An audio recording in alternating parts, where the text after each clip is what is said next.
This is dreadful. It's just terrible. Words Marie Montante uses to describe the scene in the 300 block of Potomac Avenue. In the early hours of Sunday morning, she watched in horror as heavy fire ripped through the next door vacant house. The flames, I've got pictures, a lot of pictures. I've never seen a fire with that many flames. The whole thing was just up. I never seen anything like it. It was the worst fire I've ever seen. Oh, it was going very, very good when we got here. Heavily involved structure, fire throughout the structure, especially in the rear of the structure. Because of the heavy fire and the threat to the neighboring exposures, command quickly called for a second alarm to the scene. We went to a defensive mode. We had 2 occupied structures on either side of this one, and they went to a defensive mode to protect those 2 structures.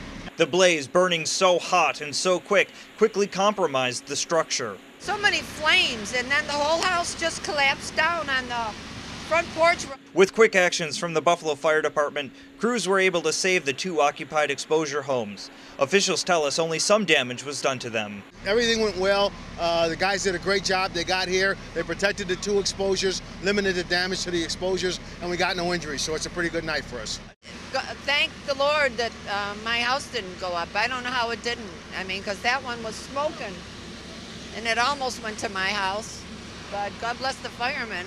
As for the main fire building, crews were expected to remain on scene well into the morning.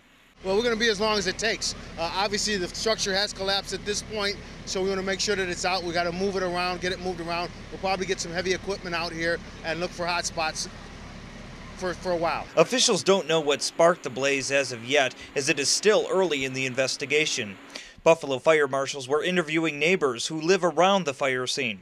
Marie tells us she had an uphill battle trying to keep the neighborhood kids out of the house.